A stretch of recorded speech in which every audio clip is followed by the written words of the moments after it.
2 দিন গুম এবং কারাগারে 9 দিন, সব মিলিয়ে 11 দিন ছিলাম। অনেকে এসে বলতেছে ভাই শেখ হাসিনা তো পালিয়ে গেছে। তো এই কথাটা শোনার পর আসলে বিশ্বাস হচ্ছিল, কারণ কারাগারে অনেক বেশি গুজব ছড়ায়। ছাত্র জনতার যে আকাঙ্ক্ষাকে ধারণ করে, যে চেতনাকে ধারণ করে জীবন দিয়েছিল, রক্ত দিয়েছিল, রাজপথে নেমেছিল, সেটা এখনো বাস্তবায়ন হয়নি।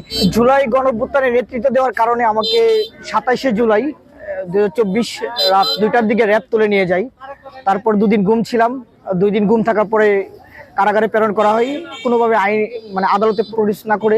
2 দিন গুম এবং কারাগারে 9 দিন, সব মিলিয়ে 11 দিন ছিলাম। 5ই আগস্টের দুপুরবেলা আমি দুপুরে খাওয়া দাওয়া করে নামাজ পড়ে ঘুমাচ্ছিলাম। সেই সময় আনুমানিক 3টা বাজে, যখন দেখি যে কারাগারে অনেক বেশি চিল্লাচিল্লি হচ্ছে নিচে। আমি যে ভবনটাতে ছিলাম, কিন্তু আমাকে অনেকে ডাকতেছে, ভাই নিচে অনেক চিল্লাচিল্লি হচ্ছে, কি হচ্ছে চলেন দেখি। তারপর আমি যখন বারান্দায় যাই, অনেক লোকজন কারাগারের যে মাঠে, অনেকে এসে বলতেছে ভাই শেখ হাসিনা তো পালিয়ে গেছে। তো এই কথাটা শোনার পর আসলে বিশ্বাস হচ্ছিল, কারণ কারাগারে অনেক বেশি গুজব ছড়ায়। কারণ যেহেতু কারাগারে একটি বদ্ধ এলাকা, যেখান থেকে বাইরে থেকে তথ্য আসার সম্ভাবনা খুবই কম।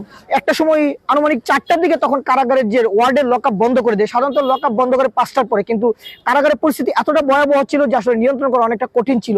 সেই জায়গা থেকে কারাগারের লকআপ দিয়ে দেয়, শেখ হাসিনা পালিয়ে যাবে, এটা আসলে বিশ্বাস হয় নাই প্রথমে। তো ওই দিন সন্ধ্যাবেলা যখন কারাগারের যে জেল সুপার, উনি মাইকে অ্যানাউন্স করলেন যে আগামীকাল থেকে সাক্ষাৎ অর্থাৎ দেখা করতে পারবে, এবং বাসায় যে ফোন করার একটা ব্যবস্থা আছে কারাগার থেকে প্রতি সপ্তাহে 1 দিন, সেটি চালু। তখন আসলে কিছু আরেকটু সংশয় যাচ্ছে যে আসলে কিছু একটা ঘটনা ঘটছে। তা না হলে এইগুলো আগে তো বন্ধ ছিল এই সার্ভিসগুলো, তাহলে এগুলো খুলে দিচ্ছে কারণ নিশ্চয়ই কিছু একটা ঘটছে। আমি 6 তলায় ছিলাম, এখান থেকে মেইন রাস্তা দেখা যায়। তো আমি ওই যখন শুনছিলাম যে হাসিনা পতন হয়েছে, তখন দেখলাম যে আসলে রাস্তায় অনেক মানুষ এবং জাতীয় পতাকা হাতে। তো তখনও কিছুটা ধারণা ছিল আসলে কিছু একটা মনে হয়েছে। রাত 2টার দিকে আমার পরিচিত একজন কারারক্ষী ছিল, যার মাধ্যমে আমি আসলে বাড়িতে খুব খবর পাঠাইতাম বা যোগাযোগ করতাম। তো সে আসা লকআপের বাইরে থেকে বললো যে ভাই হাসিনা তো পালাইছে। তখন আসলে অনেকটা বিশ্বাস হয়েছিল যে আসলে হাসিনা পালিয়েছে। রাতে 2টার দিকে খবর, ফজর আজানের নামাজ পড়ার পরে সাধারণত কারাগারের যে লকআপ সেটা খুলে দেয়। খুলে দেওয়ার পরে সাথে সাথে এই লোকজন মাঠের মধ্যে হইল। এত সকালবেলা সাধারণত কারাগারের লোকজন বের হয় না। তো সবারই একই কথা যে হাসিনা পালাইছে। যে জেল সুপার উনি আপনার এসির গ্যাসের সমাধান হলো SGS ও CNS সার্টিফাইড ফোরন রেফ্রিজারেন্ট গ্যাস, যার বিশুদ্ধতা 99.98%। ফোরন, শান্তি যেখানে নিঃশ্বাসে। মাইকে অ্যানাউন্স করতেছে যে উনি প্রথম অফিসিয়ালি বললো যে শেখ হাসিনা পালিয়েছে, আপনারা যারা রাজনৈতিক মামলায় জেলে এসেছিলেন প্রত্যেককে আজকে জামিন দিয়ে দেওয়া হবে, আপনারা কোনো বিশৃঙ্খলা করবেন না। তো খুবই আবেগ এবং উৎসাহ কাজ করছিল। তো আসলে হাসিনা পতন হয়েছে, আমাদের যে ত্যাগ এবং ছাত্র জনতার যে ত্যাগ সেটা অবশেষে সফল হয়েছে।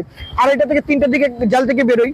তো এটা ছিল কারাগারের সেই স্মৃতি, এবং কারাগারে যেভাবে শুনতে পাই হাসিনার পতন। কিন্তু আজকে 1 বছর পূর্তি হচ্ছে, আমরা যারা জীবন দিয়েছে, যারা অঙ্গহানি হয়েছে, তাদের প্রত্যেকের ত্যাগকে স্মরণ করি। কিন্তু আমাদের খুবই কষ্ট লাগে যে ছাত্র জনতার যে আকাঙ্ক্ষাকে ধারণ করে, যে চেতনাকে ধারণ করে জীবন দিয়েছিল, রক্ত দিয়েছিল, রাজপথে নেমেছিল, সেটা এখনো বাস্তবায়ন হয়নি। এখনো দেশের যে আমরা যে বিদ্যমান রাজনৈতিক ব্যবস্থা যে সংস্কার চাচ্ছি, সে সংস্কার এখনো হয়নি, বা সেই সংস্কার হওয়ার মতো দৃশ্যমান তেমন অগ্রগতিও দেখা যাচ্ছে না। যে কয়েকটি বিষয়ে ঐক্যমত হয়েছে, এই বিষয়ে আবার অনেকে নোট অফ ডিসেন্ট দিয়ে রেখেছে। তো এই পরিস্থিতিতে আদৌ ঐক্যমত হবে কতটুকু, সেটা বড় একটা প্রশ্ন। পাশাপাশি যে সংস্কারের কথা বলা হচ্ছে, সেই সংস্কার কতটুকু বাস্তবায়ন হবে, সেটা অনেক বড় প্রশ্ন।